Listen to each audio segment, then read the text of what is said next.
Welcome to MarsCast, the podcast of Mid-America Reformed Seminary. I'm your host, Jared Luttjeboer, and today we are starting something that I've really been looking forward to.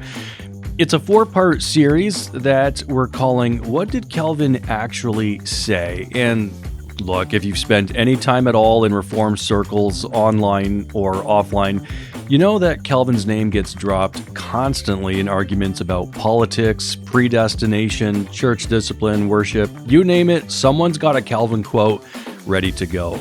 But the more you dig into those arguments, the more you start to notice that everyone's working with a slightly different Calvin. You've got the Calvinist Calvin, the anti-Calvinists Calvin, the Christian nationalist Calvin, and they can't all be right. Some of them are probably pretty far off.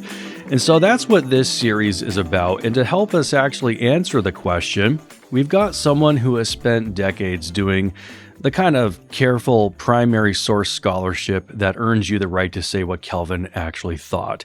Dr. Cornelis Venema is President Emeritus and Professor of Doctrinal Studies here at Mid-America Reformed Seminary. His work on Calvin, particularly Calvin on the twofold grace of God, is among the most reliable scholarship available. Dr. Venema, really glad to have you. I'm glad to be here and to speak on this topic.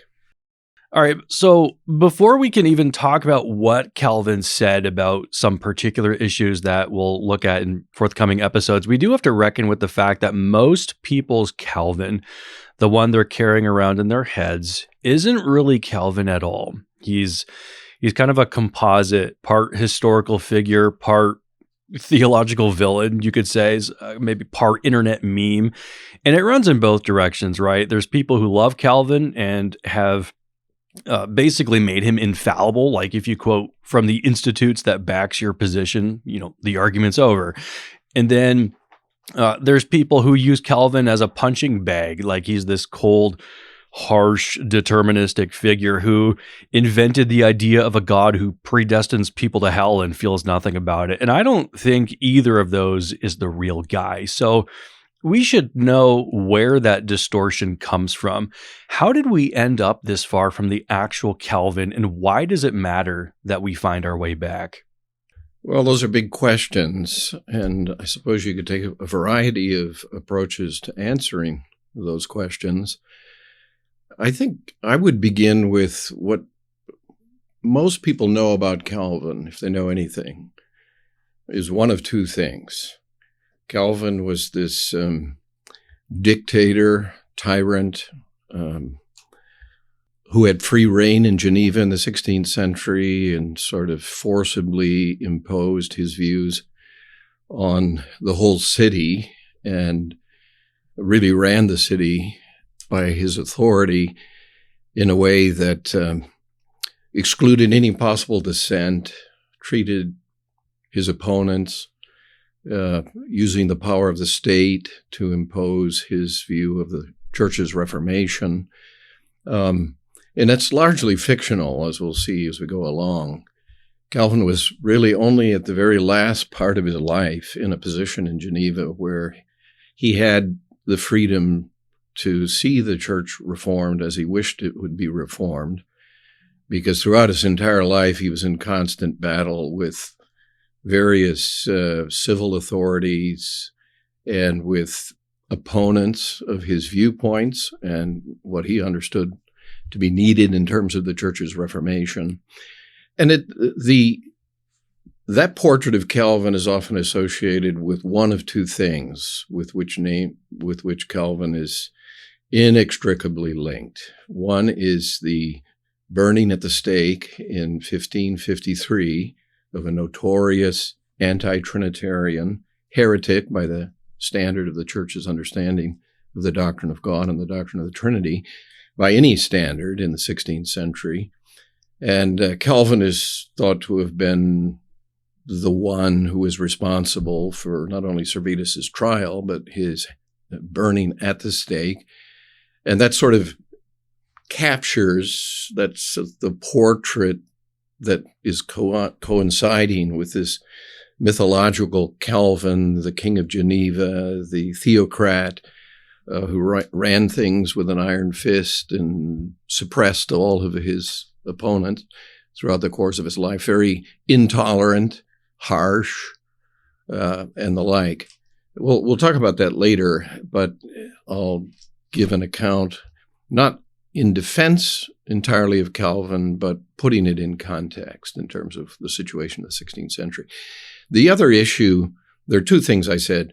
One is this portrait of Calvin as a harsh, near dictator in the way in which he superimposed his views on the people of Geneva and wherever he had influence in the 16th century, is his alleged doctrine of God's will of predestination, which is often, unfortunately, in his Institutes, when Calvin treats the topic of election and predestination, he uses a Latin term, horribile, which is captured in some ways.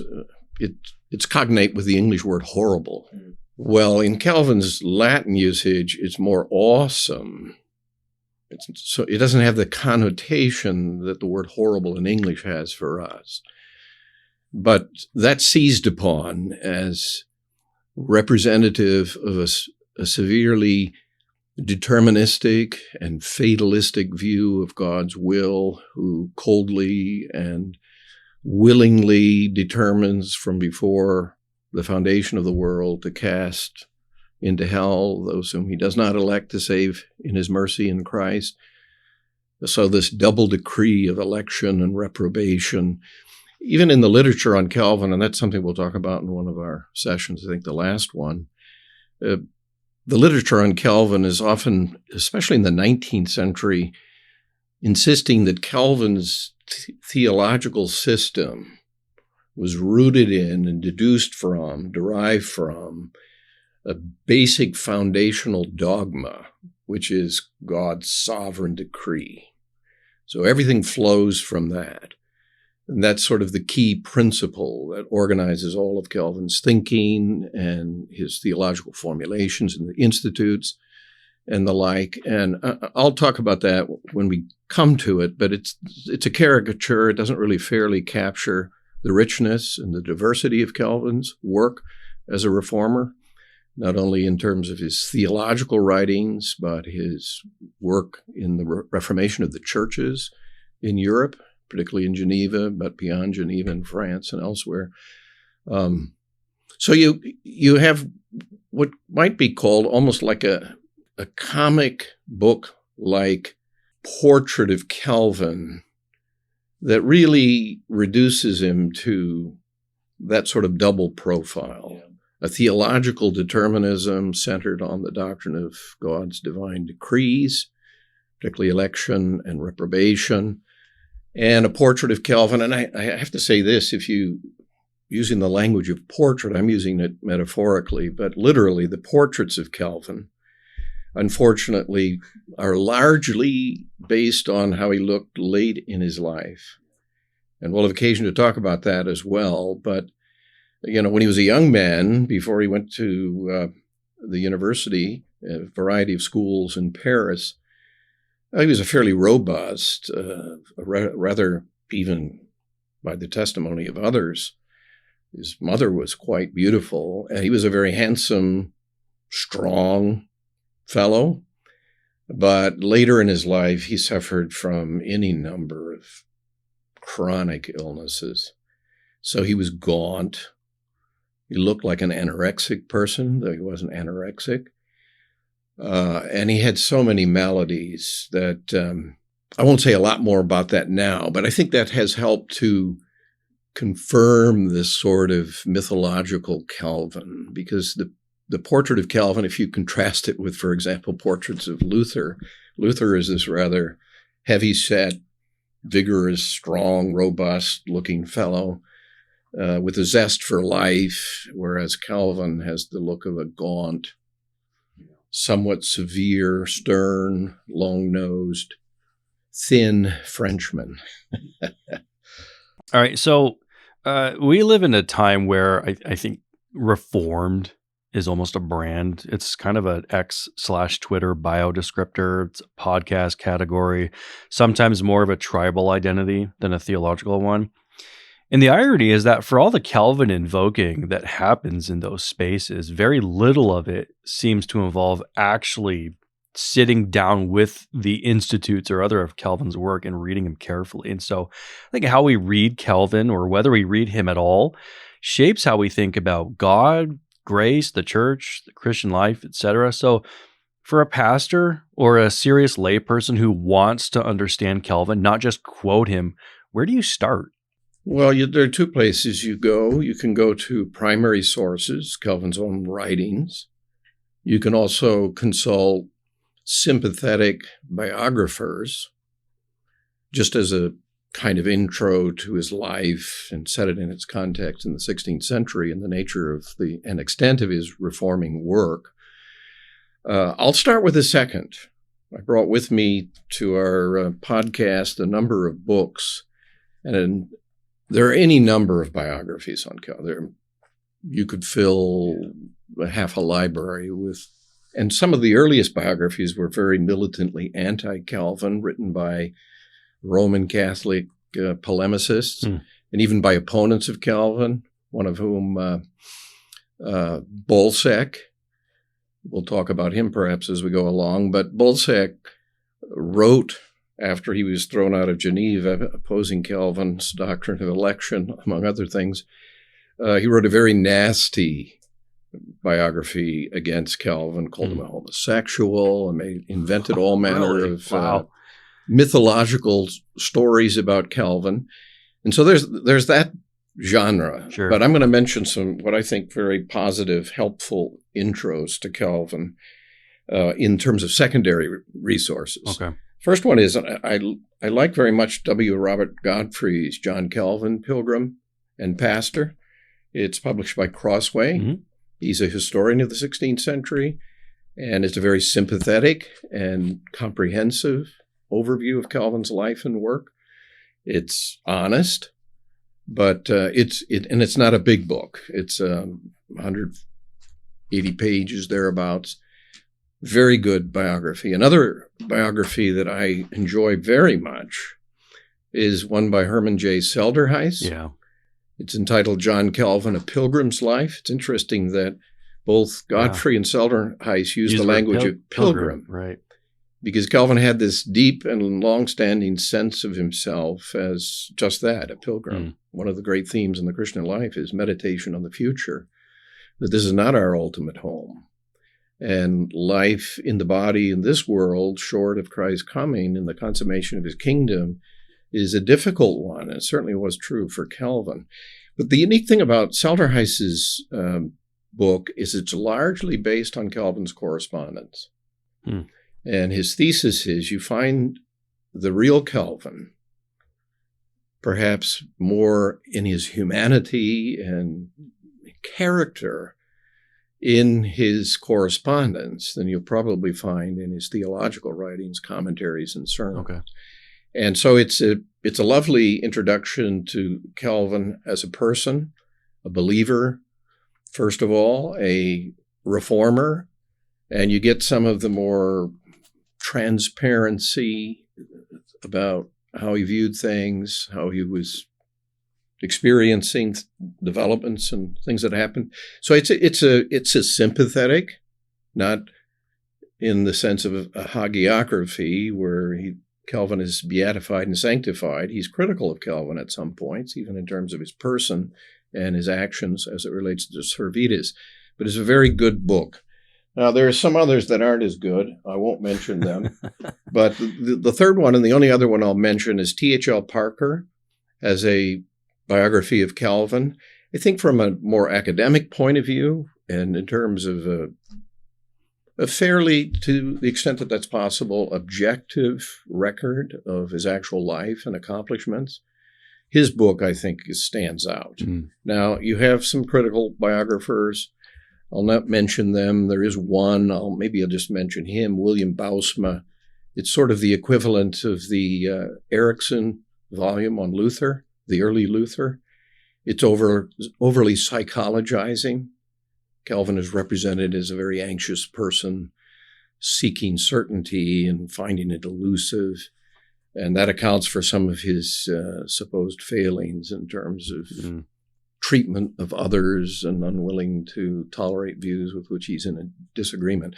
But as to his actual writings, one of the problems with the approach to Calvin on the part of many people is he's read simply in terms of his Institutes. Yeah. And first of all, the Institutes in their final edition are so extensive. There are few people who can truly and honestly say they've read them. The Institutes from page 1 to the very end, all 4 books, couple 3,000 pages in English translation. But the mistake people make is they almost exclusively focus on Calvin's Institutes. I think it's very important to spend a little time reading some of Calvin's commentaries. And there are lots of his sermons that are available in English translation. And there, too, there are 3 main things that Calvin did in addition to his correspondence in terms of his writings. If you want to be acquainted with Calvin, is he viewed the Institutes as a handbook to his commentaries. Mm-hmm. So the commentaries, in a sense, are foundational. In fact, the growth of the Institutes over the course of his life was in large measure by virtue of his ongoing commentary directly on the biblical text. He would enlarge and enrich his treatment of topics in the Institutes. And he calls the Institute, it's actually in Latin, institutio, not institutes, which is plural in English. It means instruction in the Christian religion. He calls it a handbook, pretty big handbook, but a companion to, in the reading of Scripture and reading his commentary. If you want a more lengthy treatment of doctrinal topics, I'm going to do that in my Institutes. In fact, in 1540, when he published his commentary while he was in Strasbourg on the book of Romans, you couldn't be a reformer and not write a commentary in the book of Romans. His friend and associate in Strasbourg at the time, Martin Bucer, had written himself a commentary on Romans. So the question comes, why, Calvin, are you writing a commentary? What's wrong with my commentary, Bucer's? So there, in his introduction or preface, he says he's quite deliberate, unlike the medieval practice of commenting on the scriptural text and then running off into a lengthy digression on doctrinal topics that are suggested, which is the pattern of Bucer's Romans commentary, which was massive, prolix, we would say, wordy, ran on and on. Calvin has the temerity to rather publicly criticize Bucer's method. And that's where you get this famous phrase of Calvin that he aimed for lucid brevity. Yeah. The clear but brief exposition of the biblical text. And so his commentaries are just that. They're very directly textual exposition, exegesis, together with not a few comments on issues of the present day and the like. But they're very direct biblical exegesis. And then also his sermons. You get a real flavor, a little bit like his correspondence. If you read his sermons, they're very plain, lucid. Calvin seldom, if ever, would make reference to unduly technical terms or original language terms, Greek, Hebrew, in his sermonic method. And so the contemporary reader would find, I would think, if they took the trouble to read some of Calvin's sermons, to find them very lively, vivid, accessible, and they might think them a little long by contemporary standards. There are some 60-odd pages. Now, if you want one place to go to read Calvin, if you're not going to be able to read his Institutes or much of them or spend time in his commentaries or in his sermons or some of his correspondence, I should mention that there is a multi-volume collection in English translation of a good portion of Calvin's correspondence. So that's interesting reading and a good place to go as well. But the one place I would go is his reply to Satellito as a classic representation of Calvin as an extraordinary and gifted linguistically in his use of language, rhetorically well-trained, and his reply to Satellito was written in 1540, if I remember it correctly, while in Strasbourg, because Satellito, a Roman Catholic representative, had appealed to the people of Geneva after Calvin was banished in 1539 by the Genevan Smaller Council. Satellito had tried to persuade the Genevans to return to the Roman Catholic Church after they had decided for the Reformation officially in 1536. And Calvin had to take up pen and write his response. And it's a classic summary of Calvin's view of what he aimed to see happen in terms of the Reformation of the Church and what that entailed. And it gives a pretty good, compelling presentation of his basic gospel message over against the teaching of the Church at the time of the Reformation. And it just gives you a very striking single. It's not overly long. I would say it stands out among all of his corpus of writings as a place. If you want one good taste of Calvin the Reformer, what he aimed to accomplish, how he understands the gospel, what he found problematic about the Roman Catholic Church at the time of the Reformation in the 16th century and the like, I would recommend that. I think most of us, myself included, have been carrying around a version of Calvin that's a bit more convenient than the real thing. Well, over the next 3 episodes, we're going to keep pressing this question of what did Calvin actually say in some places where the distortion is probably the thickest. Next time, we're going to be going to the hardest place, and that is the burning of Michael Servetus. That's a conversation I think we need to have, and Dr. Venema is exactly the right person to have it with. I'm Jared Luttjeboer. We'll see you next time on MarsCast.